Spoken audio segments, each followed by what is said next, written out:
السلام علیکم ورحمۃ اللہ وبرکاتہ۔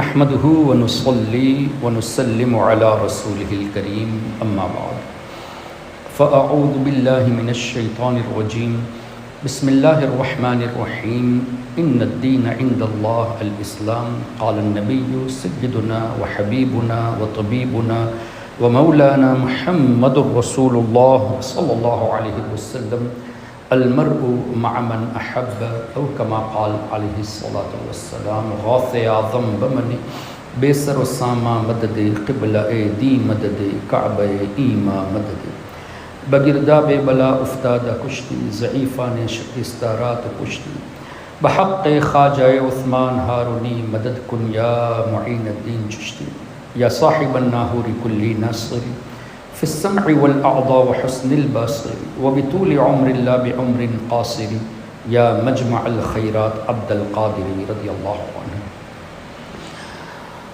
مخدوم و محترم حضرت امام صاحب قبلہ، دیگر علماء، سادات عوام، میرے محترم بزرگوں، دوستوں اور بھائیوں، الحمدللہ اللہ کا شکر و احسان کہ اللہ تعالیٰ نے مجھے آپ حضرات کے سامنے لب کشائی کا موقع عطا فرمایا۔ اس ضمن میں مسجد کے امام صاحب، مؤذن اور تمام اراکین اور بالخصوص ہمارے عادل بھائی اور ان کی ٹیم کا مشکور ہوں، آپ تمامی حضرات کا مشکور ہوں۔ اللہ تعالیٰ سب کو جزائے خیر عطا فرمائے۔ ایسا نہیں محسوس ہو رہا کہ میں ساؤتھ افریقہ میں ہوں، بلکہ ہمارا وطن گجرات میں ہے، اس لیے کہ میں بھی گجرات سے تعلق رکھتا ہوں، میمن قوم سے تعلق ہے۔ ہاں البتہ ہمارا گاؤں کتیانہ ہے۔ 1947 میں ہمارے دادا اور ہمارے نانا یہ سب مائیگریٹ ہو چکے تھے سری لنکا، تو ہماری پیدائش سری لنکا میں ہوئی۔ علماء کرام سے گزارش ہے کہ میری گفتگو میں کوئی خامی نظر آئے تو ضرور میری اصلاح فرما دیں۔ اور جیسے ہی انٹر ہوا، میں نے جب بورڈ دیکھا مسجد چشتیہ اشرفیہ، تو بڑی خوشی ہوئی کہ مخدوم سمنا علیہ رحمہ کا فیضان یہاں بھی جاری ہے۔ سبحان اللہ، اللہ اکبر۔ اور ایک بات ذہن میں آئی، سوچا کہ یہ بتا دوں، یہ ظاہر ہے ہر کسی کے سمجھ میں آنے والی بات نہیں ہے۔ جن کے عقائد صحیح ہے، جو بزرگوں سے محبت کرتے ہیں، یہ ان کے لیے ہے۔ باقی دوسروں کے لیے انشاءاللہ دلائل کی روشنی میں گفتگو ہوگی، یہ ہمارے لیے ہے۔ ہمارے سری لنکا میں حضرت حضور سرکار کلاں سید مختار اشرف رحمۃ اللہ علیہ بارہاں تشریف لائے، کئی بار تشریف لائے الحمدللہ، اور الحمدللہ ہم نے ان کی زیارت کا بھی شرف حاصل کیا، اور ہم نے انہی کی مبارک زبان سے سنا تھا۔ انہوں نے ایک بات فرمائی تھی کہ سرکار غوث اعظم شیخ عبد القادر جیلانی رضی اللہ عنہ کا اس طرح فرمان ہے کہ جس نے مجھے دیکھا وہ جنتی ہے، اور جس نے انہیں دیکھا، جنہوں نے مجھے دیکھا، وہ بھی جنتی ہے۔ ایسے 7 سلاسل بتائے، ان کو دیکھنے والا، ان کو دیکھنے والا، 7 تک بتائے، یعنی غوث پاک کا فرمان وہ 7واں بھی جنتی ہے جنہوں نے میرے 7ویں کو دیکھا او کما۔ تو سرکار کلا رحمۃ اللہ علیہ نے فرمایا الحمدللہ میں 7واں ہوں، تو ہمیں الحمدللہ یہ شرف ملا کہ ہم نے ان کی زیارت کی ہے۔ اللہ تعالیٰ بس ایمان پر استقامت عطا فرمائے، اور ان بزرگوں کے صدقے میں ہم سب کو جنت میں داخلہ عطا فرمائے۔ اور چونکہ آج کی یہ محفل جناب مرحوم مشتاق بھائی کے ایصال ثواب کے لیے ہے، تو ہم نیت کر لیتے ہیں، اس لیے کہ قرآن اور حدیث کی روشنی میں اور فقہ کی کتابوں میں یہ موجود ہے کہ کوئی بھی نیک عمل آپ کریں، اس کے لیے آپ یہ نیت کر سکتے ہیں کہ جیسے جو میں نے نماز ادا کی، یا روزہ رکھنا، یا حج کرنا، یا عمرہ کرنا، تلاوت کرنا، صدقہ و خیرات کرنا، بیانات، جو بھی نیک اعمال ہیں، اس کے ثواب کی ہم کسی بھی مرحوم کے لیے نیت کر سکتے ہیں۔ البتہ عمرہ کریں گے تو ایک شخص کی طرف سے کریں گے، لیکن عمرہ کرنے کے بعد ثواب ہم تمام مسلمانوں کو بھیج سکتے ہیں۔ اسی طرح حج کریں گے، حج بدل تو ایک شخص کی طرف سے ہوگا، لیکن اس کا ثواب تمام مومنین کے لیے ہدیہ کر سکتے ہیں۔ تو ہم نیت کرتے ہیں کہ اللہ تعالیٰ اس پر جو بھی اجر عطا فرماتا ہے اپنے فضل سے، ان سب کا ثواب تمام مومنین کے لیے اور بالخصوص مرحوم مشتاق بھائی کے لیے اللہ تبارک و تعالیٰ عطا فرمائے، ان کے درجات مزید بلند فرمائے، نبی پاک صلی اللہ علیہ وسلم کے صدقے میں، ان کے چہرے زیبا کے صدقے میں ان کی اور تمام مومنین کی قبر کو منور فرمائے، اور انہیں اور ہم سب کو اپنے حبیب پاک صلی اللہ علیہ وسلم کی شفاعت عطا فرمائے، آمین۔ محترم حضرات، مدارس میں ایک کتاب پڑھائی جاتی ہے حدیث کی، مشکات شریف، اور بہت مشہور ہے، اور مشکات شریف کی شرح یہ بھی بہت مشہور ہے۔ حضرت سیدنا ملا علی قاری رحمۃ اللہ علیہ نے اس کی شرح لکھی جس کا نام مرقات المفاتیح ہے، اور سیدنا شیخ محقق شاہ عبدالحق محدث دہلوی رحمۃ اللہ علیہ نے بھی اس کی شرح لکھی جس کا نام اشعۃ اللمعات ہے، یعنی بہت معتبر کتاب ہے مشکات شریف۔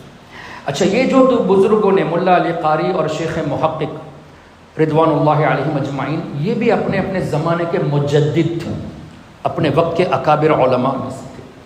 تو مشکات شریف میں ایک حدیث ہے جس کا مفہوم یہ ہے، ویسے تو کئی احادیث ہے، اسی طرح امام جلال الدین سیوطی شافعی رحمۃ اللہ علیہ یہ کوئی معمولی عالم نہیں تھے۔ آپ نے سنا ہوگا نارتھ افریقہ میں ایجپٹ ایک کنٹری ہے، اور ایجپٹ میں کائرو ایک سٹی ہے، کائرو میں جہاں سیدنا امام شافعی رحمۃ اللہ علیہ آرام فرماتے ہیں، اسی شہر میں امام عبد الوہاب شعرانی رحمۃ اللہ علیہ کی مزار شریف بھی ہے۔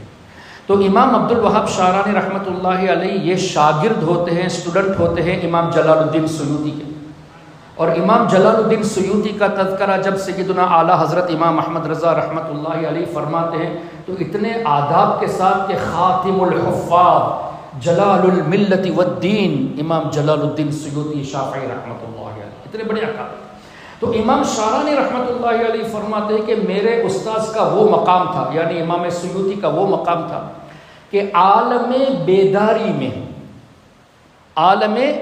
میں خواب کی بات نہیں، نبی پاک صلی اللہ علیہ وسلم کو 75 ٹائمز دیکھا ہے۔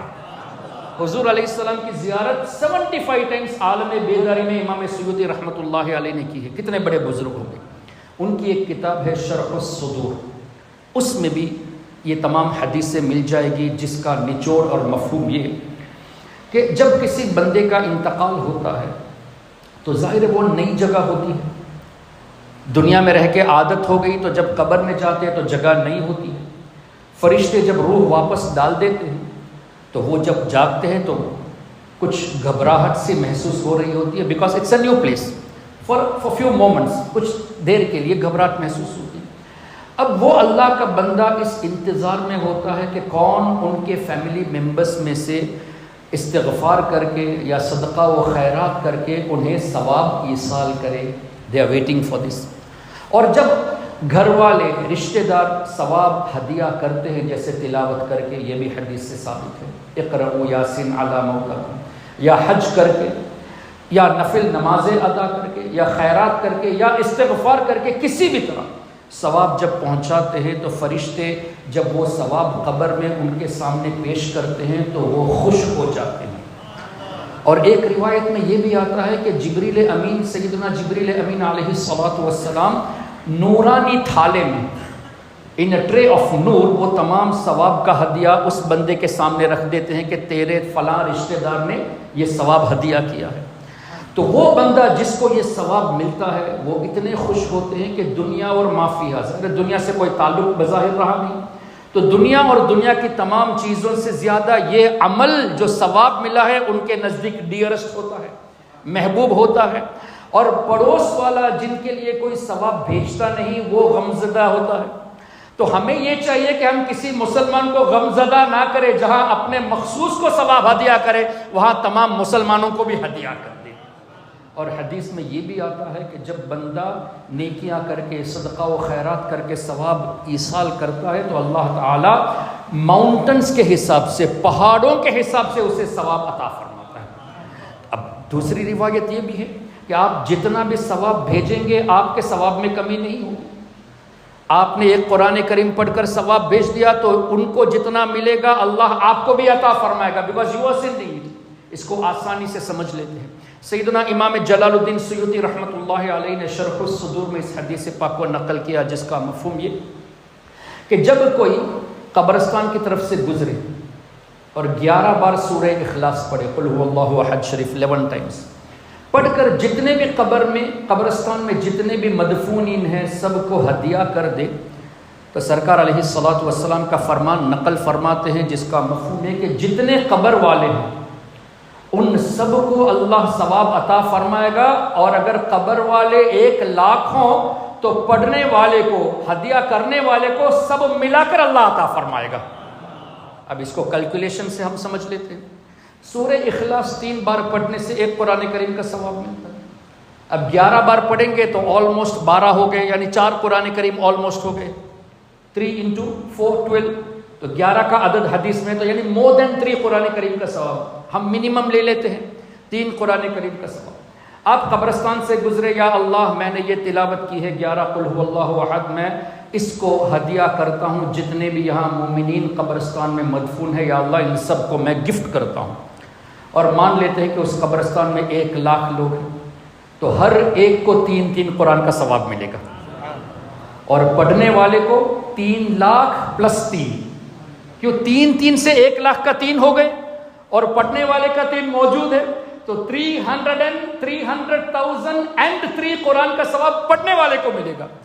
اب اس کو اور آگے بڑھے، آپ گئے جیسے بڑے بڑے قبرستان میں، جیسے مصر میں بہت بڑے بڑے قبرستان ہیں، دوسرے ملکوں میں بڑے بڑے قبرستان ہیں جہاں 10 لاکھ مدفونین ہیں، ظاہر صحابہ کے دور سے آج تک۔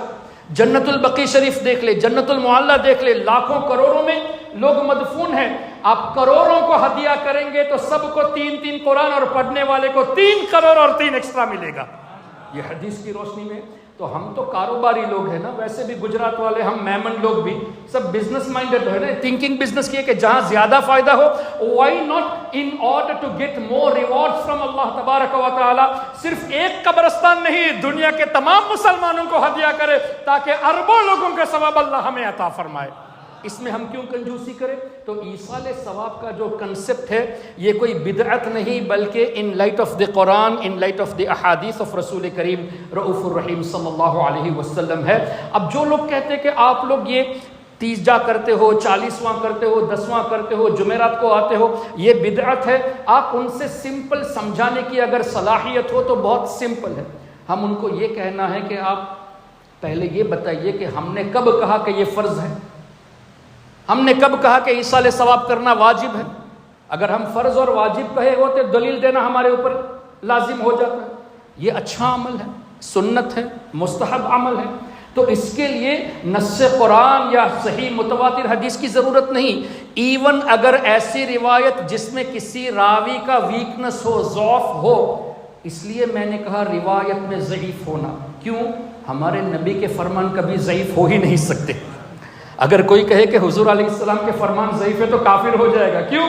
اللہ نے فرمایا وَمَا يَنْتِقُ عَنِ الْهَوَىٰ إِنْ هُوَ إِلَّا وَحْيٌ يُوحَىٰ، میرا حبیب اپنی طرف سے نہیں بولتے، جو اللہ کی طرف سے وحی ہوتی وہی فرماتے۔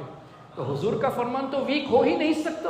ویک حدیث کہتے ہیں 5-6 نیریٹرز میں سے کسی ایک نیریٹر سے ایک معمولی سی خطا ہو جانا، جیسے سنت کے خلاف عمل کر دیا، یا کبھی کوئی بات ذہن سے نکل گئی، کوئی بات بھول گئے، تو ان کی روایت کو ضعیف کہتے ہیں، نہ کہ حدیث کو ضعیف کہتے ہیں۔ تو ہمیں کنفیوز کیسے کرتے ہیں کہ تم نے ضعیف حدیث سے یہ پیش کیا؟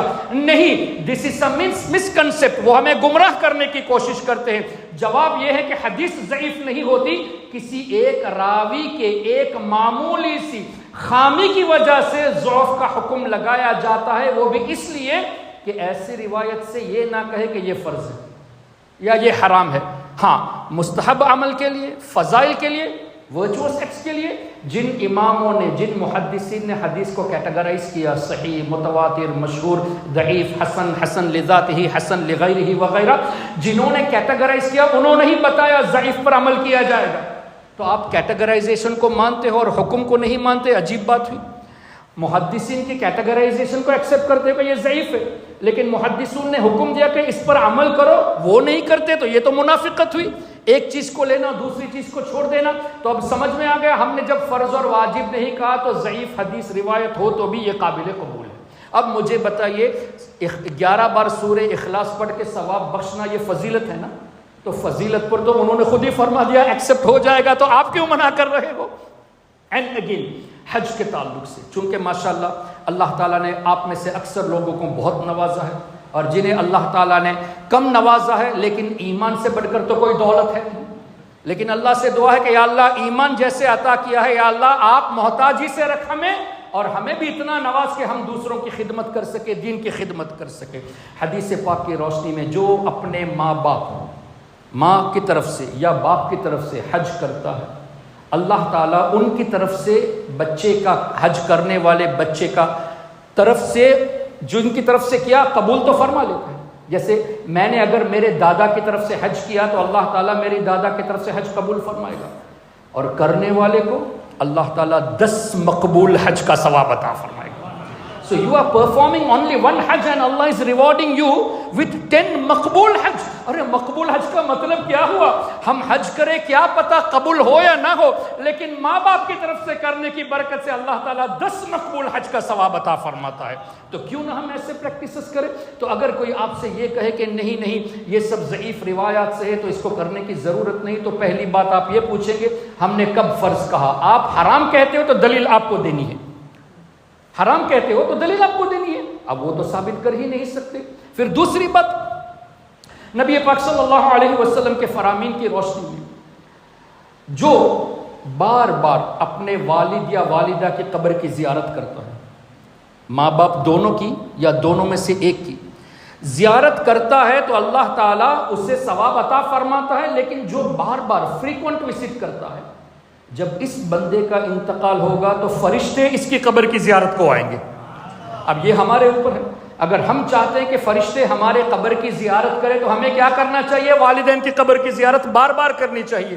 کتنی پیاری باتیں ہمارے آقا صلی اللہ علیہ وسلم نے فرما دی ہے۔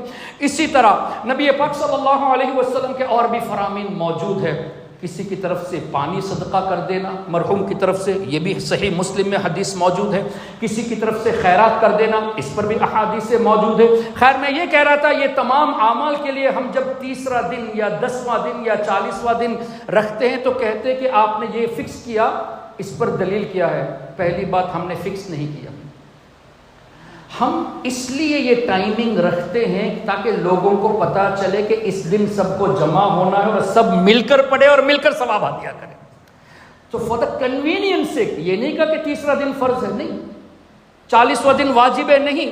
دا reason behind this is so that people get together with their convenience. معلوم ہو جائے گا نا کہ بھائی 40واں ہے تو اس دن ہم ایلوکیٹ کر لیں، اور خاص کر اس دن چلے جائے تو سب مل کر پڑھیں گے تو زیادہ ثواب ملے گا، تو اچھی نیت سے کریں گے تو اور بھی ثواب ملے گا۔ اچھا اگر اس پر بھی نہ مانے تو ان سے آپ کہنا کہ صحابہ کے دور میں یہ ٹائمنگ کہاں تھی کہ عشاء کی نماز 8:35 پہ ہوگی، فجر کی نماز 5:10 پہ ہوگی، عصر کی نماز 5:30 بجے ہوگی، یہ ٹائمنگ کہاں تھی؟ تم نے کیوں فکس کیا؟ جمعہ کی نماز 1 بجے ہوگی، دوسری مسجد میں 1:15 بجے ہوگی، تیسری مسجد میں 1:30 بجے ہوگی، یہ تم نے فکس کیا، کیسے کر دیا؟ تو کہیں گے نہیں for the convenience of the people, تاکہ لوگوں کو پتہ چلے کہ اس ٹائم پہ جماعت ہوگی تو مس نہ ہو جائے۔ تو وہاں پر تم اگر اس پر عمل کرتے ہو بیکاز آف دا کنوینئنس، یہاں کیوں منع کر رہے ہو؟ تو یہ سب ہپوکریسی ہے، ہمیں ایسے لوگوں سے بچنے کی ضرورت ہے، اس کے لیے عقائد اہل سنت سیکھنے کی ضرورت ہے۔ خیر قرآن اور حدیث کی روشنی میں ہم جب ثواب بھیجتے ہیں تو انہیں تو ثواب ملتا ہے، ہمیں ملٹیپلیکیشن ہو کر ایکیومولیٹ ہو کر ملتا ہے، اور وہ ثواب کا انتظار بھی کرتے ہیں، اس لیے کہ ان کے لیے یہ ثواب دنیا و ما فیہا سے بہتر ہے۔ اب ایک اور حدیث پاک سن لیتے ہیں۔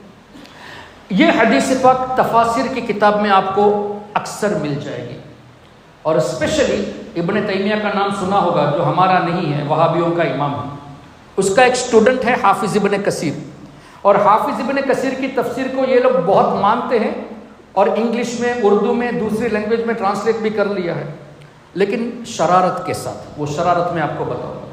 حافظ ابن کثیر نے عربی تفسیر میں سورہ توبہ آیت نمبر 105 وَقُلِ عَمَلُوا فَسَيَرَ اللَّهُ عَمَلَكُمْ وَرَسُولُهُ وَالْمُؤْمِنُونَ، اللہ فرماتا ہے کہ اے حبیب آپ فرما دیجئے کہ اے لوگوں اعملوا، عمل کرو، فَسَيَرَ اللَّهُ عَمَلَكُمْ، اللہ تمہارے اعمال دیکھ رہا ہے۔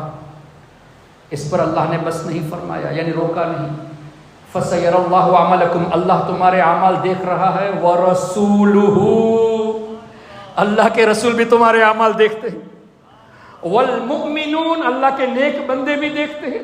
اب جو ڈائریکٹ ہم سے آیت کو لے کر گفتگو کرتے کہ اللہ نے تو فرما دیا کہ وَعِندَهُ مَفَاتِحُ الْغَيْبِ لَا يَعْلَمُهَا إِلَّا هُوَ، غیب کی چابیاں اللہ کے پاس ہے، اللہ کے سوا کوئی غیب نہیں جانتا، تو حضور کیسے جانتے ہیں؟ یہ کہتے ہیں نا، تو ہمارا پہلا جواب تو یہ ہے کہ اللہ کے لیے کون سی چیز غیب ہے کہ اللہ چابی رکھے؟ غیب کی چابیاں اللہ کے پاس ہے. وَعِندَهُ مَفَاتِحُ الْغَيْبِ لَا يَعْلَمُهَا إِلَّا هُوَ, اللہ کے سوا کوئی نہیں جانتا. تو پہلا سوال ہے کہ اللہ کے لیے کوئی غیب ہے, کوئی چھپی ہوئی چیز ہے؟ نہیں ہے. تو چابی کس کے لیے؟ Is Allah in need of the keys to know the unseen? No, everything is apparent to Allah. إِنَّ اللَّهَ عَلِيمٌ بِذَاتِ الصُّدُورِ. ہمارے دلوں میں کیا ہے وہ بھی ہمارا رب جانتا ہے, ہماری نیتوں کو رب جانتا ہے. تو کون سی چیز چھپی ہوئی ہے؟ تو پتہ چلا آیت کا مفہوم یہ ہے کہ اللہ کے لیے کوئی غیب نہیں. جو ہمارے لیے غیب ہے اس کا اللہ نے ذکر فرمایا کہ جو تمہارے لیے غیب ہے چھپی ہوئی, وہ میرے لیے کوئی غیب نہیں ہے. اور غیب کی چابیاں, اس کا مطلب یہ کہ اللہ اپنے رسولوں کو دیتا ہے جاننے کے لیے کہ اے میرے حبیب, ہم نے آپ کو اختیار عطا کر دیا, آپ جیسے چاہے لوگوں کے حال بتا دیں. ورنہ اللہ کو چابی کی کیا ضرورت ہے؟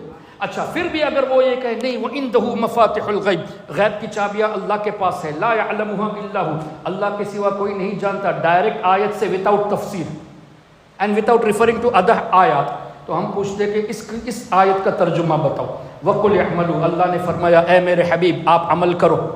حبیب سے فرمایا کہ لوگوں سے کہو کہ عمل کریں. فَسَيَرَى اللَّهُ عَمَلَكُمْ, اللہ تمہارے اعمال دیکھ رہا ہے. وَرَسُولُهُ, رسول بھی دیکھتے ہیں.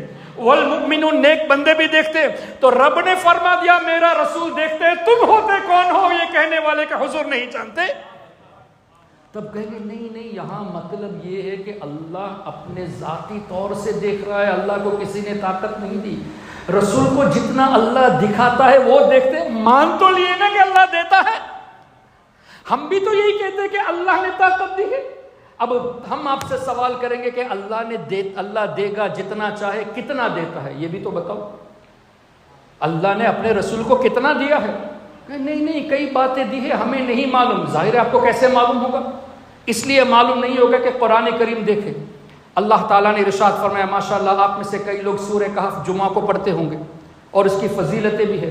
قُلْ لَوْ كَانَ الْبَحْرُ مِدَادًا لِكَلِمَاتِ رَبِّي, اللہ نے فرمایا اے میرے حبیب آپ فرما دیجئے کہ اگر پورے سمندر کا پانی لے کر انک بنا لیا جائے. قُلْ لَوْ كَانَ الْبَحْرُ مِدَادًا لِكَلِمَاتِ رَبِّي, کس لیے؟ اللہ کی آیتوں کی تفسیر لکھنے کے لیے. اب ایک قلم آپ کے پاس اگر ہے تو ایک پن سے اسکول جائیں گے یا آفس میں اکاؤنٹنگ کریں گے, کسی چیز کے لیے پن کو یوز کریں گے تو ایک پن سے 100-200 پیجز لکھ سکتے ہیں. لیکن اس پن میں پورے سمندر کا پانی نہیں ہے. 1 or 2 drops of water, 1 یا 2 ڈراپ سے آپ 100 پیجز لکھ سکتے ہیں. اب ایک بالٹی, ایک جگ پانی میں سے کتنا انک بن جائے گا؟ کتنے پن بن جائیں گے؟ تو ہزاروں پن ہوں گے, تو 100 ملٹیپلائی بائی 1000, 1 لاکھ پیجز ہو گئے. اچھا, اسی طرح ایک پونڈ پہ چلے جائیے, ایک چھوٹی سی ریور پہ چلے جائیے, وہاں کا پانی لے کے سمندر یعنی اس کا پانی لے کے انک بنائیں گے تو اب کروڑوں پن بن جائے گی. یہاں رب تبارک و تعالیٰ اوشن کی بات, سی کی بات فرما رہا ہے. قُلْ لَوْ كَانَ الْبَحْرُ مِدَادًا لِكَلِمَاتِ رَبِّي, بحر کی بات ہو رہی ہے, سی کی بات ہو رہی ہے. کتنا بڑا سی ہے اللہ, کیپ ٹاؤن میں جا کے دیکھ لیجئے کتنا بڑا سمندر آپ کے, ڈربن میں جا کے دیکھ لیجئے, پوری دنیا کا احاطہ کریں گے آپ تو 2/3 آف دی ارتھ یہ تو سمندر سے بھرا ہوا, پانی سے بھرا ہوا ہے. تو کتنا انک ہو جائے گا؟ ان سب انک کو لے کر اگر تم اللہ کی آیتوں کی تفسیر لکھنا چاہو, تمام انک سوکھ جائیں گے, اللہ کی آیتوں کی تفسیر ختم نہیں ہوگی. وَلَوْ جِئْنَا بِمِثْلِهِ مَدَدًا, اگر اسی طرح ایک اور سمندر بھی لے لو اور اللہ کی آیتوں کی تفسیر لکھو, ایک سمندر ختم ہو گیا, دوسرا سمندر بھی اگر اللہ دے وہ بھی لے لو, اب پھر بھی لکھو تو وہ بھی ختم ہو جائے گا, لیکن اللہ کی آیتیں کمپلیٹ آپ نہیں کر سکتے. اچھا, یہ ہوئی سورہ کہف میں. آگے بڑھے سورہ لقمان میں. غالباً رب تبارک و تعالی ارشاد فرماتا ہے وَلَوْ أَنَّ مَا فِي الْأَرْضِ مِنْ شَجَرَةٍ أَقْلَامٍ, روئے زمین کی بات ہو رہی ہے. وَلَوْ أَنَّ مکہ کی بات نہیں ہے, فی مکہ کی بات نہیں ہے. وَلَوْ أَنَّ فِي الْمَدِینہ کی بات نہیں ہے. وَلَوْ أَنَّ فِي الْأَرْضِ, روئے زمین میں جتنے بھی ٹریز ہے, جتنے درخت ہیں, ان تمام درختوں کو یوٹیلائز کر کے پین بنا لو. ابھی میں جوبک سے یہاں پریٹوریا سے آ رہا تھا تو راستے میں ماشاءاللہ اتنی خوشی ہوئی, اتنی ہریالی, اتنے سارے درخت تھے. مجھے یہ آیت کریمہ یاد آئی کہ اللہ نے کیا خوب فرمایا کہ یہ تمام درختوں کو اگر قلم بنا لے اور قرآن کی تفسیر لکھے تو بھی ختم نہیں ہوگی. یہ تو 5 گھنٹے کے 500 کلومیٹر میں اتنا درخت دکھ رہا ہے. پورے افریقہ میں کتنے درخت ہیں, پوری دنیا میں کتنے درخت ہیں. تو رب نے فرمایا روئے زمین کے تمام درختوں کو لے کر قلم بنا لو. والبحر یمدہ, اور پورے سمندر کو انک بنا لو, لکھو تفسیر. سب ختم ہو جائیں گے، قرآن کی تفسیر ختم نہیں ہوگی۔ پھر رب فرماتا ہے من بعدہ سبعۃ ابحر، اس کے بعد اگر ایسے 7 سی بھی لے آؤ گے، 7 سمندر، ایک سمندر تو ختم ہو گیا، 7 more oceans to come، مزید 7 سمندر بھی لے کے تم اللہ کی آیتوں کی تفسیر لکھو گے، یہ بھی ختم ہو جائیں گے، لیکن اللہ کی آیتوں کی تفسیر تم ختم نہیں کر سکتے۔ اب یہ قرآن جس کے بارے میں رب نے ایسا ہم نے نہیں کہا قرآن میں کہ اس کی تفسیر ختم نہیں ہو سکتی، اس قرآن کے بارے میں میرے رب، آپ کے رب، کائنات کے رب نے کیا فرمایا؟ الرحمن، اپنی رحمانی صفت کے ساتھ فرماتا ہے میں رحمان ہوں، اور میں نے اپنے رحمت کے ساتھ، رحمانی صفت کے ساتھ مہربانی کرتے ہوئے علم القرآن، میرے حبیب کو قرآن سکھایا ہے۔ رب نے اپنے حبیب کو قرآن سکھایا ہے۔ اب قرآن میں کیا کیا ہے؟ رب نے فرمایا وَلَا رَطْبٍ وَلَا يَابِسٍ إِلَّا فِي كِتَابٍ مُبِينٍ، کوئی خشک چیز باقی نہیں، کوئی ویٹ، کوئی ڈرائی چیز باقی نہیں، سب کا ذکر قرآن میں موجود ہے۔ آپ کے سمجھ میں آئے نہ آئے، قرآن میں سب موجود ہے۔ وَلَا أَصْغَرَ مِن ذَلِكَ وَلَا أَكْبَرَ إِلَّا فِي كِتَابٍ مُبِينٍ، کوئی بڑی چیز بھی اللہ نے نہیں چھوڑی، کوئی چھوٹی چیز بھی نہیں چھوڑی، سب کا ذکر قرآن میں موجود ہے۔ ہم اور آپ چاہیں گے کہ قرآن میں دیکھیں کہ یہ مسجد کہاں ہے، ہمیں نہیں ملے گی، لیکن اللہ تعالیٰ نے اس کا ذکر بھی قرآن کریم میں فرمایا ہے۔ کیا مولا علی مشکل کشا شیر خدا رضی اللہ تعالیٰ عنہ نے یہ نہیں فرمایا کہ جب کسی نے ان سے پوچھا کہ میری داڑھی کا ایک ہی بال ہے، کیا قرآن میں دکھا سکتے ہو؟ تو آیت پیش کی تھی، وہ مولا علی تھے، اس لیے کہ انہوں نے یہاں تک فرما دیا کہ اگر میں چاہوں، اختیار دیکھیں، if I wish، اگر میں چاہوں تو بسم اللہ الرحمن الرحیم کی تفسیر سے 70 اونٹ کتابوں سے بھر دوں۔ اب ایک اونٹ اگر 100 کتابیں اٹھا سکے for the sake of understanding، اور ایک کتاب میں 1000 پیجز ہوں گے تو 100 ملٹیپلائی بائی 1000 کتنے ہوئے؟ 1 لاکھ پیجز۔ تو ایک اونٹ 1 لاکھ پیجز اٹھائے اور 70 اونٹ 70 لاکھ پیجز اٹھائے، مولا علی کی شان تو دیکھو کہ مولا علی فرماتے ہیں میں چاہوں تو 70 لاکھ صفحات میں کتابوں سے بھر دوں۔ سورہ فاتحہ کی تفسیر سے کیا شان ہے، اللہ اکبر۔ لیکن افسوس، لوگ مولا علی سے محبت کا دعویٰ تو کرتے ہیں، مولا علی کی بات کو مانتے نہیں۔ سنیے، آج الحمدللہ بعض مورخین کے نزدیک 22 رجب امام جعفر صادق رضی اللہ عنہ کا یوم وصال، اور اکثر مورخین کے نزدیک 15 رجب المرجب امام جعفر صادق رضی اللہ عنہ کا وصال شریف۔ کون امام جعفر صادق؟ ارے میرے اور آپ کے امام اعظم اور امام شافعی کے پیر تھے، امام اعظم کے پیر تھے، اور امام مالک کے بھی پیر تھے۔ امام اعظم اور امام مالک کے شیخ، ان کے استاذ سیدنا امام جعفر صادق رضی اللہ تعالیٰ عنہ، ان کا بھی تذکرہ الحمدللہ ہم کرتے ہیں۔ اور 22 رجب کے بارے میں یہ بھی آیا ہے کہ حضرت سیدنا امیر معاویہ رضی اللہ عنہ کا وصال شریف ہوا، لوگ ان کی باتیں کرنے سے کتراتے ہیں۔ میں یہ کہہ رہا ہوں مولا علی سے محبت کا دعویٰ ہے نا، چلو مولا علی نے کیا فرمایا، اٹھائیے تفسیر، اٹھائیے کتاب طبرانی شریف۔ طبرانی معمولی حدیث کی کتاب نہیں ہے۔ امام طبرانی، ان کا وصال ہجری 360 میں ہوا، 360 میں، 1100 سال پرانے بزرگ ہیں۔ اور امام ابن حجر حیتمی مجمع الزوائد میں فرماتے ہیں، شافعی مذہب کے بہت بڑے امام تھے، اور بھی دیگر بزرگوں نے فرمایا کہ حضرت سیدنا مولا علی مشکل کشا کرم اللہ تعالی وجہہ الکریم نے فرمایا قتل یا وقتل معاویہ فی الجنہ، میرے گروہ میں جتنے لوگ قتل کیے گئے اور حضرت امیر معاویہ کے گروہ میں جتنے لوگ قتل کیے گئے، میں نہیں کہتا، مولا علی نے فرمایا سب کے سب جنتی ہے۔ تو جب مولا علی نے سب کو جنتی فرما دیا، ہم ہوتے کون ہیں کسی کو جہنمی کہنے والے، برائی کرنے والے؟ تو مولا علی سے محبت کا جھوٹا دعویٰ ہوا کہ نہیں؟ پھر مزید یہ کہ کسی مسلمان کے انتقال کے بعد اچھائی بات کرنی چاہیے، عام مسلمان کی بھی برائی نہیں کرنی چاہیے، صحابی رسول کی برائی، اللہ اکبر۔ لوگوں کو اس سے سبق حاصل کرنا چاہیے، عبرت حاصل کرنا چاہیے۔ خیر، میں یہ عرض کر رہا تھا، حضرت مولا علی مشکل کشا رضی اللہ عنہ کا علم اتنا اعلیٰ، حضرت امام اہل سنت نے علوم القرآن کتاب میں مولا علی کے تعلق سے اس طرح کی 2 روایتیں نقل کی ہے، اور ایک میں غالباً 80 اونٹوں کا ذکر ہے، ایک میں 70 اونٹوں کا ذکر ہے، اور حضرت عثمان غنی کے تعلق سے بھی روایات موجود ہے۔ پھر فاروق اعظم رضی اللہ عنہ کی بات کرتے ہوئے غالباً حضرت عبداللہ ابن مسعود رضی اللہ عنہما، کون؟ مجتہد صحابی، صحابہ میں ایسے امام تھے، ایسے فقیہ تھے کہ دوسرے صحابہ ان سے مسائل پوچھتے تھے۔ تو حضرت عبداللہ ابن مسعود رضی اللہ عنہما فرماتے ہیں کہ حضرت عمر کا علم جانتے ہو کتنا ہے؟ روئے زمین کے جتنے لوگ ہیں سب کا علم ترازو کے ایک پلے پہ رکھا جائے، روئے زمین کے تمام لوگوں کا علم اسکیل کے ایک طرف رکھا جائے، اور حضرت سیدنا عمر فاروق رضی اللہ عنہ کا علم ترازو کے دوسرے پلے پر رکھا جائے، سب پر فاروق اعظم کا علم بھاری ہوگا۔ اس میں علماء آ گئے، مجدد آ گئے، مجتہد آ گئے، مفسر آ گئے، محدث آ گئے، سائنٹسٹ آ گئے، اکونومسٹ آ گئے، ایسٹرونومسٹ آ گئے، زولوجسٹ آ گئے، ہر کوئی آ گیا ایکسیپشن آف حضرت سیدنا صدیق اکبر، انبیاء کرام علیہم الصلوۃ والتسلیم۔ پھر آگے بڑھیے، اعلیٰ حضرت فرماتے ہیں کہ اب فاروق اعظم کیا فرماتے ہیں؟ ان کا علم اتنا کہ تمام لوگوں کا علم ایک طرف اور ان کا علم ایک طرف، تو سب سے بڑھ کر ان کا وزن رہے گا۔ وہ فاروق اعظم فرماتے ہیں کاش میں ابو بکر صدیق کے سینے کا ایک بال ہوتا۔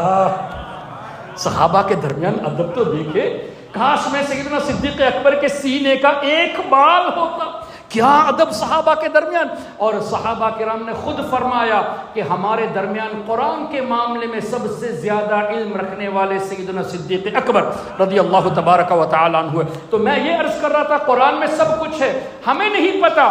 حضرت عبداللہ ابن عباس رضی اللہ عنہ ہمارے نبی صلی اللہ علیہ وسلم کے چچا کے بیٹے، کزن ہوتے ہیں، جن کے تعلق سے حضور علیہ السلام نے دعا دی اللہم علمہ الکتاب، اے اللہ انہیں کتاب کا علم عطا فرما۔ ارے جن کے لیے حضور قرآن کے علم کی دعا دے ان کے علم کا اندازہ کیا ہوگا۔ تو حضرت عبداللہ ابن عباس رضی اللہ عنہما فرماتے ہیں کہ میرے اونٹ کی رسی بھی گم ہو جائے نا تو وہ بھی میں قرآن میں تلاش کرتا ہوں۔ کیا ہم اور آپ تلاش کر سکتے؟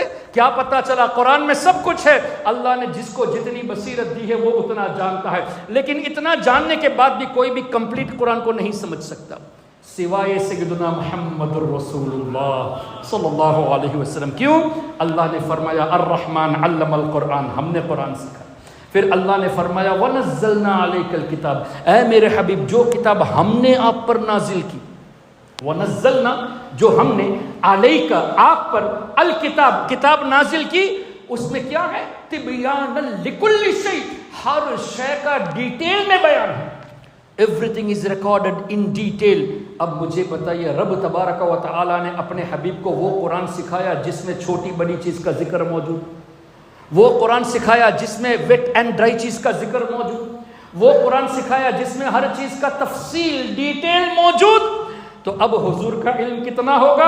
اے followers of Wahhabism, a followers of Deobandism, تم کہتے ہو کہ حضور کو اللہ نے کتنا دیا ہمیں نہیں معلوم، حقیقت ہے نہیں معلوم، لیکن تم نیگیٹیوٹی کے ساتھ کہتے ہیں کہ کتنا دیا ہمیں نہیں معلوم۔ ہم پوزیٹیوٹی کے ساتھ کہتے ہیں اللہ نے اتنا دیا کہ حضور کا علم اگر اندازہ کرنا ہے تو چلو روئے زمین کے تمام درختوں کو قلم بنا لو اور پورے سمندر کو سیاہی بنا لو، حضور کا علم لکھو، سب ختم ہو جائے گا، میرے نبی کے علم کو مکمل نہیں کر سکتے۔ اور مزید 7 سمندر لے لو، انک بنا لو، میرے آقا کے علم کو لکھتے جاؤ لکھتے جاؤ، سب ختم ہو جائے گا۔ کیوں؟ رب نے فرمایا قرآن کی تفسیر کوئی کمپلیٹ نہیں کر سکتا، اور یہ قرآن تفسیر کے ساتھ اللہ نے اپنے حبیب کو سکھایا۔ اب آپ پوچھیں گے تفسیر کے ساتھ سکھایا، اس کی دلیل کہاں ہے؟ تو سنیے دلیل۔ ایک جگہ اللہ نے فرمایا سنقرئک فلا تنسى الا ما شاء اللہ، اے میرے حبیب ہم آپ کو قرآن سکھائیں گے، ہم آپ کو پڑھانا سکھائیں گے، سنقرئک we will make you read, we will teach you کما قال اللہ، فلا تنسى، اے میرے حبیب آپ کبھی بھی نہیں بھولیں گے۔ لیکن آگے الا ما شاء اللہ ہے، اگر بھولیں گے تو بھی اللہ جب چاہے تبھی بھولیں گے۔ یعنی آپ کو میں نے ایسا بے عیب بنایا کہ آپ میں بھولنے کیا وہ کوالٹی ہے نہیں، آپ نہیں بھولیں گے، ہم جب چاہیں گے تو بھول ہوگی۔ اور حضور علیہ السلام نے فرمایا میں بھولتا نہیں، اللہ کی طرف سے بھول دی جاتی ہے تاکہ میرے بھولنے سے ایک سنت قائم ہو جائے۔ تو ہمارے نبی کا بھولنا بھی سنت قائم کرنے کے لیے ہے۔ سنقرئک فلا تنسى الا ما شاء اللہ۔ اب دوسری آیت سنیں سورہ قیامہ میں اللہ فرماتا ہے ثم ان علینا بیانہ، اے میرے حبیب اس قرآن کی تفسیر بیان کرنا آپ کے لیے یہ ہمارے ذمہ کرم میں ہے۔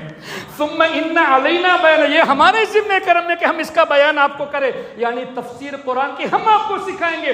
جس کا ٹیچر رب ہو وہ بھی ایسا قرآن جس میں ہر چیز کا بیان ہو، ان کے علم کا اندازہ کون لگا سکتا ہے؟ جب قرآن کی تفسیر کمپلیٹ نہیں کر سکتے تو حضور کا علم لکھنے کے لیے افریقہ کا نہیں، پورے روئے زمین کے درخت کو لے لو، اور لکھتے جاؤ، سمندر سوکھ جائے گا، ایکسٹرا 7 سمندر ختم ہو جائیں گے، میرے نبی کے علم کو آپ کمپلیٹ نہیں کر سکتے۔ جب حضور علیہ السلام کا علم ایک کوالٹی کو ہم کمپلیٹ نہیں کر سکتے تو سرکار کی پوری شان کہاں بیان کر سکیں گے؟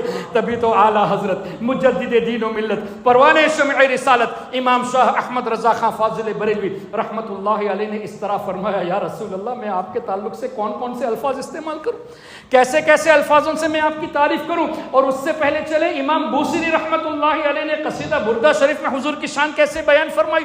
فرماتے ہیں منزہ عن شریک فی محاسنہ فجوہر الحسن فیہ غیر منقسم۔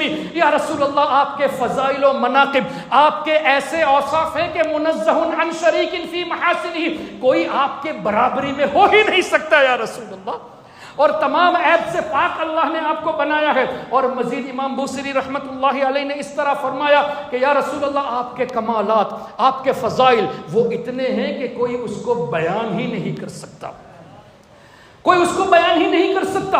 اور یہ بھی فرمایا فَمَبْلَغُ الْعِلْمِ فِيهِ أَنَّهُ بَشَرٌ، میرا علم بلکہ پوری دنیا کے تمام لوگ کا علم کتنا بھی اللہ نے دیا ہو، آپ کی تعریف کرتے کرتے سب تھک جائیں گے تو آخر میں یہی کہنا پڑے گا کہ اللہ نے آپ کو بشری لباس میں دنیا میں مبعوث فرمایا، لیکن یا رسول اللہ آپ کی شان کیا ہے؟ وَأَنَّهُ خَيْرُ خَلْقِ اللَّهِ كُلِّهِمْ، تمام مخلوق میں بہتر تو آپ ہی ہے یا رسول اللہ۔ اب اعلیٰ حضرت نے کس طرح فرمایا، یا رسول اللہ سرور کہوں، مالک کہوں، مولا کہوں، کن کن القاب سے یا رسول اللہ میں آپ کو یاد کروں؟ سرور کہوں کہ مالک و مولا کہوں تجھے۔ باغ خلیل کا حضرت ابراہیم علیہ السلام کو جو گارڈن، ان کی اولاد کا جو گارڈن ہے، اس میں ایک خوبصورت پھول باغ خلیل کا گل زیبا کہوں تجھے یا رسول اللہ، آپ کی شان حرمہ نصیب ہوں تجھے امید گہ کہوں، جانے مراد و کانے تمنا کہوں تجھے۔ اور یا رسول اللہ تیرے تو وصف، آپ کی جو کوالٹی ہے نا، جو اوصاف ہے، عیب تناہی سے ہے بری، ختم ہونے کے عیب سے بھی پاک ہے۔ دیکھیں کسی چیز کا اینڈ ہونا بھی عیب میں شامل کیا ہے، اور آپ کی کوالٹی یا رسول اللہ دن بدن بڑھتی جا رہی ہے، دن بدن آپ کی شان بڑھتی جا رہی ہے۔ دلیل قرآن پڑھیے، قرآن وَلَلْآخِرَةُ خَيْرٌ لَكَ مِنَ الْأُولَىٰ، اے حبیب آپ کی ہر آنے والی گھڑی پچھلی گھڑی سے بہتر ہے۔ اس کا مطلب اب 1 سیکنڈ پہلے جو حضور کا مرتبہ تھا اس سے اب بڑھ گیا، اب دوبارہ بڑھ گیا۔ تو اللہ تعالیٰ جب بڑھاتا ہے تو ان کو کیوں تکلیف ہوتی ہے؟ رب تبارک و تعالیٰ اپنے حبیب کی درجات کو، ان کی شان کو بڑھا رہا ہے، اور کیسا بڑھا رہا ہے؟ وَرَفَعْنَا لَكَ ذِكْرَكَ، اے حبیب ہم نے آپ کے ذکر کو آپ کے لیے بلند کیا۔ کیسے بلند کیا؟ اب بتائیے، آپ کے ہاں مسجد میں اذان تو ہوتی ہے نا، مؤذن کہے اللہ اکبر اللہ اکبر، 2 بار کہہ دیا اشہد ان لا الہ الا اللہ، اشہد ان لا الہ الا اللہ، حی علی الصلاۃ۔ سننے والا کہے گا کہ حضرت اذان پوری نہیں ہوئی، کیوں؟ اشہد ان محمد الرسول اللہ نہیں پڑھے، تو جب تک حضور کا نام نہیں لیں گے اذان کمپلیٹ نہیں۔ اچھا پھر مقتدی جب تیار ہو گئے، امام صاحب کھڑے ہو گئے، مصلی پہ آ گئے، اور مؤذن کہتا ہے اللہ اکبر اشہد ان لا الہ الا اللہ حی علی الصلاۃ، امام صاحب ٹوکیں گے کہ حضرت تکبیر پوری نہیں کی، اقامت پوری نہیں ہوئی، اشہد ان محمد الرسول اللہ پڑھنا چاہیے۔ تو وہاں بھی حضور کے ذکر کے بغیر چارہ نہیں ہے۔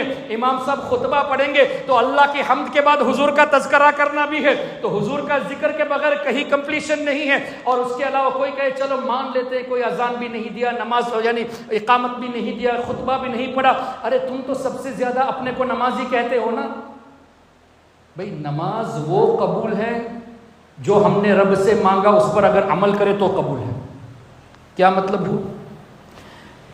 بسم اللہ الرحمن الرحیم، الحمد للہ رب العالمین الرحمن الرحیم مالک یوم الدین، ایاک نعبد و ایاک نستعین۔ یا اللہ ہم تیری ہی عبادت کرتے ہیں، تجھی سے مدد چاہتے ہیں۔ ہم اللہ سے کہتے ہیں تیری ہی عبادت کرتے ہیں، تجھی سے مدد چاہتے ہیں۔ اللہ نے آگے کیا سکھایا؟ کیا پڑھنے کے لیے سکھایا؟ و ایاک نستعین کے بعد کیا ہے؟ اہدنا الصراط المستقیم، میری مدد چاہتے ہو سیدھے راستے پر چلنے کی دعا کر، اہدنا الصراط المستقیم۔ تو اب سمجھ کے کوئی قرآن پڑھے گا تو سوچے گا سیدھا راستہ ہے کیا؟ تو رب نے آگے فرما دیا، تعلیم دی صراط الذین انعمت علیہم، یا اللہ ان کا راستہ جن پر تو نے احسان فرمایا۔ اب سمجھ کر پڑھنے والا یہ بھی سوچے گا کہ کن پر اللہ نے انعام فرمایا؟ تو دوسری آیت موجود ہے من النبیین والصدیقین والشہداء والصالحین. اے نجدی فالوورز، اے وہابی فالوورز، عجیب سی عقل ہے تمہاری. روزانہ نماز میں کہتے ہو یا اللہ مجھے نبیوں کے راستے پر چلا، صدیقین کے راستے پر چلا، شہداء کے راستے پر چلا، اولیاء کے راستے پر چلا، یعنی صالحین کے راستے پر چلا. نماز کے باہر کہتے ہو کہ ہمیں اولیاء کی ضرورت نہیں ہے. نماز میں مانگتے کیا ہو پھر؟ جو چیز نماز میں مانگ رہے ہو اس کے خلاف کر رہے ہو، اس کا مطلب تم نماز سچی دل سے نہیں پڑھتے. الحمدللہ ہم سنی مسلمان غلامان غوث و خواجہ گنہگار ضرور ہے، لیکن الحمدللہ اللہ نے ہماری اس دعا کو قبول فرمایا، تبھی تو غوث و خواجہ کی غلامی میں رکھا ہے. ہم ان کے راستے پر چلتے ہیں، ان کے راستے پر چلنے کا حکم بھی رب ہی نے دیا. قرآن میں نہیں ہے کیا اتبع السبیل من اناب الی، ان کی اتباع کرو جو میرے راستے پر ہے. اللہ جن کی اتباع کرنے کا حکم دیتا ہے وہ اگر فلا والے ہوں گے تو اللہ حکم نہیں دیتا. وہ فلالیس ہے تبھی اللہ نے حکم دیا، وہ عیب سے پاک ہے تبھی اللہ نے حکم دیا کہ میرے نیک بندوں کی اتباع کرو. اتباع کرنے کے لیے کیسے اتباع کریں گے؟ How are you going to follow someone without learning about him, without knowing about him? اب جاننے کے لیے ظاہر محفل قائم کرنا پڑے گا، جاننے کے لیے بیان کرنا پڑے گا، بیان کرنے کے لیے کتابیں پڑھنی پڑے گی. تو اولیاء کرام کے ان کو فالو کرنے کے لیے محفل سجانا بھی ثابت ہوا، بیان کرنا ان کی فضیلت پہ یہ بھی ثابت ہوا. تو اولیاء کا تذکرہ کرنا بدعت نہیں، قرآن کریم کی روشنی میں ہے. اتبع السبیل من اناب الی. اللہ اکبر، کتنی باتیں ہو گئی. خیر میں یہ عرض کر رہا تھا یا رسول اللہ تیرے تو وصف، آپ کے جو اوصاف ہے عیب تناہی سے ہیں بری، ختم ہونے کے عیب سے بھی پاک ہے. ہاں یہ بھی کہہ رہا تھا اگر بالفرض کوئی اذان نہ دے، کوئی اقامت نہ دے، کوئی خطبہ نہ پڑھے اور اپنے آپ کو نمازی کا دعویٰ کرنے والے التحیات للہ والصلوات والطیبات السلام علینا وعلی عباد اللہ الصالحین، التحیات ہوگا اس لیے کہ السلام علیکہ ایھا النبی چھوڑ دیا. اور التحیات پڑھنا بھی واجب ہے، ہر لفظ کا ادا کرنا بھی واجب ہے. اگر ادا نہیں کرو گے تو سجدہ سہو کرنا پڑے گا، سجدہ سہو نہیں کہ تو نماز دہرانا بھی پڑے گا. اللہ اکبر. تو نماز جو اللہ تعالیٰ کی خاص عبادت ہے وہ بھی اس وقت تک ایکسیپٹڈ نہیں جب تک حضور پر سلام نہ پیش کیا جائے. اللہ اکبر. یعنی اللہ نے کیسے بلند فرمایا حضور کے ذکر کو. اسی آیت کی تفسیر میں ایک حدیث ہے، حضرت جبریل امین علیہ الصلوۃ والسلام ہمارے آقا کی بارگاہ میں تشریف لائے اور پوچھنے لگے، فرمانے لگے یا رسول اللہ کیا آپ جانتے ہیں اللہ نے آپ کے ذکر کو کیسے بلند فرمایا؟ تو حضور علیہ السلام نے اس طرح جواب دیا، اللہ اعلم، اللہ بہتر جانتا ہے کہ اس نے میرے ریممبرنس کو کیسے ایگزالٹ کیا. تو جبریل علیہ السلام فرماتے ہیں یا رسول اللہ، اللہ فرماتا ہے جعلتک ذکرا من ذکری، اے حبیب ہم نے آپ کو ہماری یاد میں سے ایک یاد کیا، ہمارے ذکر میں سے ایک آپ ذکر ہے، ہم نے آپ کو ہمارے ذکر میں سے ذکر بنایا ہے. فمن ذکرک فقد ذکرنی، اے میرے حبیب جس نے آپ کا ذکر کیا گویا اس نے میرا ذکر کیا. تو حضور کی یاد بنانا یہ ان ریئلٹی اللہ کا ذکر کیوں. ہم اگر یہ کہیں گے یا رسول اللہ اللہ نے آپ کو حسین و جمیل بنایا ہے تو تعریف ہوئی، کیسی تعریف؟ اللہ نے بنایا تبھی نا، تو اللہ کے بنانے کی تعریف ہو گئی. آپ اگر درخت کی تعریف کریں گے، سمندر کی تعریف کریں گے، بنانے والا رب ہے تو انڈائریکٹلی رب کی تعریف ہوئی. تو حضور کو اللہ نے کائنات میں سب سے حسین بنایا، ایسا حسین بنایا کہ حضرت حسان بن ثابت رضی اللہ عنہ فرماتے ہیں یا رسول اللہ کسی بھی آنکھ نے آپ جیسا حسین کسی کو دیکھا ہی نہیں. وَأَحْسَنُ مِنْكَ لَمْ تَرَ قَطُّ عَيْنِي، آپ سب جانتے ہیں. اور اسی کی ترجمانی کرتے ہوئے اعلیٰ حضرت فرماتے ہیں یا رسول اللہ صلی اللہ علیہ وسلم اللہ تعالیٰ نے آپ کو ایسا بنایا لم یأتی نظیرک فی نظر. ترجمہ اسی شعر کا ہوا وَأَحْسَنُ مِنْكَ لَمْ تَرَ قَطُّ عَيْنِي وَأَجْمَلُ مِنْكَ لَمْ تَلِدِ النِّسَاء. اسی کا ترجمہ ہوا لَمْ يَأْتِ نَظِيرُكَ فِي نَظَرٍ مثلے تو نہ شد پیدا جانا جگ راج کو تاج تو رے سر سو ہے تجھ کو شہے دو سرا جانا. تو میں یہ عرض کر رہا تھا حضور کے اوصاف ہم ایک کوالٹی کمپلیٹ نہیں کر سکتے. تو اعلیٰ حضرت فرماتے ہیں تیرے تو وصف عیب تناہی سے ہیں بری، حیران ہوں میرے شاہ میں کیا کیا کہوں تجھے. کن کن الفاظ سے یا رسول اللہ میں آپ کو یاد کروں. اب کنکلیوشن پہ آتے ہیں، فرماتے ہیں لیکن رضا نے ختم سخن اس پہ کر دیا. کس پہ؟ خالق کا بندہ خلق کا آقا کہوں تجھے. آپ اللہ کے بندے اور پوری کائنات کے سردار آپ ہی ہیں یا رسول اللہ. اور اس کو اور آسان لفظوں میں اعلیٰ حضرت کے بڑے صاحبزادے حجت الاسلام شیخ الانام مولانا شاہ حامد رضا خان رحمۃ اللہ علیہ نے فرمایا تاکہ ہماری سمجھ میں آسانی سے آ جائے، فرماتے ہیں یا رسول اللہ محمد مصطفیٰ نور خدا نام خدا تم ہو، شہ خیر الورا شان خدا صلی علی تم ہو، حبیب کبریا تم ہو، امام الانبیاء تم ہو، محمد مصطفیٰ تم ہو، محمد مجتبیٰ تم ہو، غریبوں درد مندوں کی دوا تم ہو، دعا تم ہو، فقیروں بے نواؤں کی صدا تم ہو، ندا تم ہو، ہمارے ملجا و ماوا ہمارا آسرا تم ہو، سہارا بے سہاروں کا شہ ہر دو سرا تم ہو، یا رسول اللہ غریبوں کی مدد بے بس کا بس روحی فدا تم ہو، اور یا رسول اللہ حسینوں میں تم ہی تم ہو، حسینوں میں تم ہی تم ہو، نبیوں میں تم ہی تم ہو، کہ محبوب خدا تم ہو، نبی الانبیاء تم ہو۔ اتنا سب فرمانے کے بعد آخر میں ہمیں ایک نصیحت دیتے ہیں، حضور کی اتنی شان تو کیا اللہ کے برابر کہہ سکتے ہیں؟ ہرگز نہیں، اللہ خالق ہے، حضور مخلوق ہے۔ ہاں مخلوق میں سب کے آقا ہے، لیکن ہے تو اللہ کے بندے، ہم اللہ تو نہیں کہہ سکتے۔ تو فرماتے ہیں خدا کہتے نہیں بنتی، عقیدہ کلیئر کر دیا اور آگے نصیحت بھی کر دی، خدا کہتے نہیں بنتی، جدا کہتے نہیں بنتی۔ ہم خدا تو نہیں کہتے لیکن اللہ سے جدا بھی تو نہیں کہتے، کیوں؟ اللہ تعالیٰ نے اپنے نام کے ساتھ حضور کا نام رکھ دیا، لا الہ الا اللہ محمد الرسول اللہ۔ جنت کے دروازے میں بھی رب کے نام کے ساتھ حضور کا نام ہے۔ ارے وہابیوں کتنا مٹانے کی کوشش کرو گے؟ میں نے کچھ انٹرنیٹ میں دیکھے، یہ جو یا محمد اور یا اللہ لکھا ہوا ہے، ایک ہے ڈاکٹر بلال فلپس جو وہابیوں کا استاذ ہے، ایک ہے کیا نام اس کا نام وجدی اکاری نام کے، ابو موسیٰ وجدی اکاری، اس نے بھی اوپن سپیچ دی اور میں نے ان کا ریسپونڈ بھی کیا تھا الحمدللہ۔ وہ کہتے ہیں کہ اگر مسجد میں یا اللہ اور یا رسول اللہ لکھا ہے یہ شرک ہے، کیوں اللہ کے نام کے ساتھ حضور کا نام رکھ دیا؟ ہم نے کہا بے وقوفو، جنت کے دروازے میں کلمے میں لا الہ الا اللہ کے ساتھ محمد الرسول اللہ ہے، اگر یہ شرک ہے تو کیا اللہ نے شرک لکھا ہے؟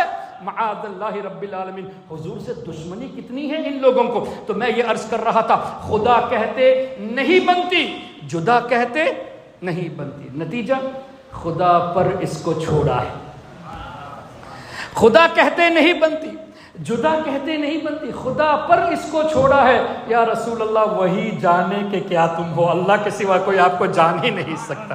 یہ ہمارے آقا صلی اللہ علیہ وسلم کی شان ہے، اللہ اکبر۔ تو ہم اس نبی کے وفادار غلام الحمدللہ، جن کو اللہ تبارک و تعالی نے ایسا رتبہ عطا فرمایا، ایسا مقام عطا فرمایا، ایسا علم عطا فرمایا کہ جس کو لکھ کر بھی ہم ختم نہیں کر سکتے۔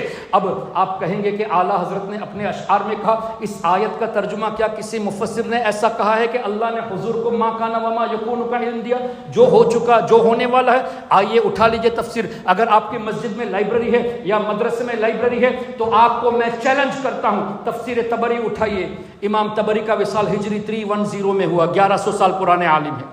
تفسیر بغوی اٹھائیے، امام بغوی کا وصال ہجری 516 میں ہوا، 900 سال پرانے عالم ہے۔ تفسیر کبیر اٹھا کر دیکھ لیجئے، امام فخر الدین رازی کا وصال ہجری 606 میں ہوا، 800 سال پرانے بزرگ ہے۔ اسی طرح تفسیر قرطبی، امام قرطبی کا وصال ہجری 671 میں ہوا، 800 سال پرانے بزرگ ہے۔ ان تمام تفاسیر کا نچوڑ دیکھ لیجئے، مفسرون نے وَعَلَّمَكَ مَا لَمْ تَكُنْ تَعْلَمْ اور علمہ البیان کی تفسیر میں لکھا، اللہ نے حضور کو اتنا علم دیا کہ علم علم الاولین والآخرین، اللہ نے حضور کو اولین کا علم بھی عطا فرما دیا، آخرین کا علم بھی عطا فرما دیا۔ یعنی جتنے لوگ اس سے پہلے دنیا میں تھے، جتنی مخلوق تھی، سب کا علم اللہ نے حضور کو عطا کر دیا، اور قیامت تک جتنے آنے والے ہیں ان کا علم بھی اللہ نے حضور کو عطا فرما دیا۔ اور مفسرون نے اس پر بس نہیں کیا، فرماتے ہیں ما کان، جو ہو چکا وہ بھی اللہ نے سکھا دیا، وما سیکون، جو ہونے والا ہے وہ بھی سکھا دیا۔ کب تک؟ الی یوم القیامہ، قیامت تک جو ہونے والا ہے سب اللہ نے اپنے حبیب کو سکھا دیا۔ اور آگے بڑھے، مفسرون نے فرمایا وَضَمَائِرُ الْقُلُوبِ، لوگوں کے دلوں میں کیا ہے وہ بھی اللہ نے حضور کو سکھا دیا۔ ہمارے دلوں میں کیا ارادے ہے، کیا ہماری نیت ہے، وہ بھی ہمارے آقا جانتے ہیں۔ اب آپ پوچھیں گے یہ تو تفسیر میں ہے، ہمیں حدیث سے دکھائیے۔ آئیے بخاری شریف اٹھا کر دیکھ لیجئے، صحابہ کرام رضوان اللہ علیہم اجمعین سے ایک مرتبہ نبی پاک صلی اللہ علیہ وسلم نے اس طرح فرمایا کہ اے میرے غلاموں، اپنے رکوع اور سجدوں کو صحیح سے ادا کیا کرو، رکوع اور سجدوں کو صحیح سے ادا کیا کرو۔ یہ مت سمجھو کہ میں صرف آگے دیکھتا ہوں، اللہ کی قسم میں پیچھے بھی دیکھتا ہوں۔ حضور نماز ادا فرما رہے ہیں، صحابہ پیچھے پڑتے ہیں، سرکار فرماتے ہیں میں پیچھے بھی دیکھتا ہوں تو اپنے رکوع کو اور سجود کو صحیح سے ادا کرو۔ حضور کا آگے دیکھنے کا مطلب یہ نہیں کہ پیچھے کیا ہو رہا ہے نہیں جانتے، ارے بخاری شریف ہے، امام بخاری نے حدیث کو نقل فرمایا۔ اتنا ہی نہیں، واللہ ما یخفا علی رکوعکم ولا خشوعکم، اللہ کی قسم نہ تمہارے رکوع مجھ سے چھپے ہوئے ہیں نہ تمہارے خشوع۔ خشوع کیا ہے؟ دل کی کیفیت، آپ کس نیت سے نماز ادا کر رہے ہیں، کتنے اخلاص کے ساتھ پڑھ رہے ہیں، کتنے تقوی کے ساتھ پڑھ رہے ہیں۔ سرکار فرماتے ہیں آپ کے دل میں کیا ہے وہ بھی میں جان رہا ہوں، آپ کس کیفیت سے نماز پڑھتے ہیں وہ بھی میں جان رہا ہوں۔ یہ ہے ہمارے آقا صلی اللہ علیہ وسلم کی شان۔ تو اب مفسرون نے ضمائر القلوب فرمایا تو اعتراض کی بات نہیں ہے۔ اب جا کر اعلیٰ حضرت کا ترجمہ اٹھا کر دیکھتے ہیں تو پتہ چلتا ہے کہ مفسرون کے ترجمے کا نچوڑ سیدی امام احمد رضا نے فرمایا علمہ البیان کا ترجمہ، الرحمن علم القرآن خلق الانسان علمہ البیان، علمہ البیان کا ترجمہ اعلیٰ حضرت نے فرمایا کہ اللہ نے آپ کو ما کان وما یکون کا علم سکھایا، جو کچھ ہو چکا جو کچھ ہونے والا۔ غالباً 5-7 منٹ باقی، 25 پہ ختم کرنا ہے 20 پہ نہیں، جیسے آپ کا جو معمول ہے وہ مجھے بتا دیں، میں ٹائم کی پابندی کروں گا انشاءاللہ۔ کتنے بجے آپ کی جماعت ہے؟ جنرلی 8:15 پہ اذان ہے، ٹھیک، لیکن آپ کی آمد کی وجہ سے چلو میں 8:20 تک 8:30 پہ ہم نے اذان کا بولا ہے، پھر اس کے بعد یہ پورا میدان آپ کا ہے، آپ کوئی پابند نہیں، یعنی اذان 8:30 پہ ہے، 8:15 میں روزانہ کا ٹھیک ہے، آپ کی وجہ سے 8:30 پہ 8:30 آپ اناؤنس کر دیا ہے 8:30 کا آپ نے؟ جی ٹھیک ہے، تو پھر 25 پہ ختم کر دوں تاکہ پھر صلاۃ و سلام بھی ہوگا۔ ٹھیک ہے، اللہم صلی علی سیدنا و مولانا محمد معدن الجود والکرم وعلی آلہ وصحبہ وبارک وسلم۔ تو میں یہ عرض کر رہا تھا اعلیٰ حضرت امام احمد رضا رحمۃ اللہ علیہ نے ترجمے میں اللہ نے آپ کو وما کان وما یکون کا علم سکھایا۔ اب آپ سے ایک اور سوال میں کروں گا، یہ سب ان کو جواب دینے کے لیے آپ جانتے ہیں تو بہت اچھی بات ہے، نہیں جانتے تو انشاءاللہ کام آئے گا۔ رب تبارک و تعالی نے جب قلم کو پیدا کیا، قلم بنایا نا اللہ تعالیٰ نے، قلم کی تخلیق کی تو قلم سے حکم دیا قلم کو اکتب لکھو، یہ بخاری شریف کی روایت ہے، لکھو۔ قلم نے پوچھا ما اکتب یا اللہ میں کیا لکھوں؟ سبحان اللہ، قلم یہ پوچھ رہا ہے کیا لکھوں، مطلب لکھنے کی صلاحیت اور علم اللہ نے دیا ہے تبھی نا۔ یا اللہ میں کیا لکھوں، تیرا حکم ہے لکھو، میں کیا لکھوں؟ تو اللہ نے فرمایا تمام مخلوق کی تقدیر لکھو۔ آپ کی تقدیر بھی لکھا ہوا ہے، میری تقدیر بھی لکھی ہوئی ہے، سب کی تقدیر، اور 1400 سال پہلے صحابہ کی تقدیر، ہزاروں سال پہلے آدم علیہ السلام کی امت کی تقدیر، اور قیامت تک آنے والے تمام لوگوں کی تقدیر لوح محفوظ میں لکھی ہوئی ہے۔ کس نے لکھا؟ قلم نے لکھا۔ تو قلم نے اللہ کے حکم سے سب کی تقدیر لکھا، اور لوح محفوظ میں جو ہو چکا اس کا بھی ذکر ہے، قیامت تک جو ہونے والا ہے اس کا بھی ذکر ہے۔ تو اب ہم ان سے سوال کریں گے، حضور علیہ السلام کو ہم کہتے ہیں کہ ما کان وما یکن، جو ہو چکا وہ بھی جانتے ہیں، جو ہونے والا وہ بھی جانتے ہیں، تم کہتے ہو کہ یہ تو اللہ کے برابر ہو گئے۔ تو اولاً تو اللہ کے علم کو تم نے محدود کیا ہے، ہم نے تو محدود نہیں کیا، یہ کچھ بھی ہے لمیٹڈ تو ہے نا، ہو چکا اور ہونے والا۔ اللہ کا علم کیا اتنا ہی ہے کہ تم محدود کر رہے ہو؟ اچھا اگر یہی تمہاری بات ہے کہ اللہ اتنا ہی جانتا ہے تو حضور کو اگر ما کان وما یکن کا علم ہے تو اللہ کے برابر ہو گیا، تو لوح محفوظ کے بارے میں کیا کہو؟ کیا لوح محفوظ کا علم اللہ کے علم کے برابر ہو گیا؟ اس لیے کہ لوح محفوظ میں بھی ما کان وما یکون ہے، اور قلم نے لکھا یہ بھی ما کان وما یکون ہے، تب خاموش ہو جائیں گے۔ اب ہم ان سے دوسرا سوال کریں گے، اللہ تعالیٰ نے لوح محفوظ میں کیوں لکھا؟ کیا اللہ بھول جائے گا کہ اس کی تقدیر میں کیا ہے، اس کی تقدیر میں کیا ہے، آپ کیا کریں گے کیا نہیں کریں گے؟ اللہ کو سب معلوم ہے، سب کچھ معلوم ہے ہم کیا کرنے والے ہیں۔ تو لکھنے کا مقصد کیا ہے، حکمت کیا ہے کہ اللہ بھول جائے گا؟ ہرگز نہیں۔ تو اس کی شرح میں علماء فرماتے ہیں اللہ کے فرشتے اور اللہ کے نیک بندوں کو دیکھنے کے لیے کہ بندے کے تعلق سے لوح محفوظ میں اللہ نے کیا لکھ رکھا ہے، تاکہ وہ اللہ کی بارگاہ میں دعا کرے اور تقدیر میں کوئی خرابی ہو تو یا اللہ میرے اس غلام کی تقدیر میں خرابی ہے، تو اپنے فضل سے یا اللہ اسے ٹال دے۔ کیوں کیا حدیث میں نہیں ہے کہ ماں باپ کی دعا سے تقدیر بدل جاتی ہے، صدقہ دینے سے تقدیر بدل جاتی ہے؟ کچھ تقدیریں جو معلق ہوتی ہے وہ بدل جاتی ہے، صدقہ دینے سے، ماں باپ کی دعاؤں سے، اولیاء کی دعا سے بدل جاتی ہے۔ تو سرکار غوث پاک رضی اللہ عنہ نے جب یہ فرمایا میری آنکھیں لوح محفوظ کو دیکھتی رہتی ہے، اس کو شرک مت کہو، لوح محفوظ میں اللہ لکھا ہی اس لیے کہ اپنے بندوں کو دکھائے، نہ کہ اس لیے کہ اللہ بھول جائے گا۔ اب تبھی تو سرکار غوث پاک رضی اللہ عنہ کی بارگاہ میں ایک شخص جو ان کے خادم تھے، اب غوث پاک کے خادم بھی بڑے بڑے اولیاء تھے، ان کی مزار ہے الہ آباد، آپ کے انڈیا میں الہ آباد ہے نا، وہاں پہ مزار ہے، ان کا نام ہے شیخ منور علی شاہ رحمۃ اللہ علیہ، اور ان کی عمر تھی 712 712۔ آپ گوگل میں بھی سرچ کر کے دیکھ لیں، ان کا نام شیخ منور علی شاہ ڈالیں گے نا تو ان کی ہسٹری آ جائے گی۔ اس میں لکھا ہوا ہے کہ وہ سرکار غوث پاک رضی اللہ عنہ کو وضو کے لیے پانی خدمت میں پیش کر رہے تھے۔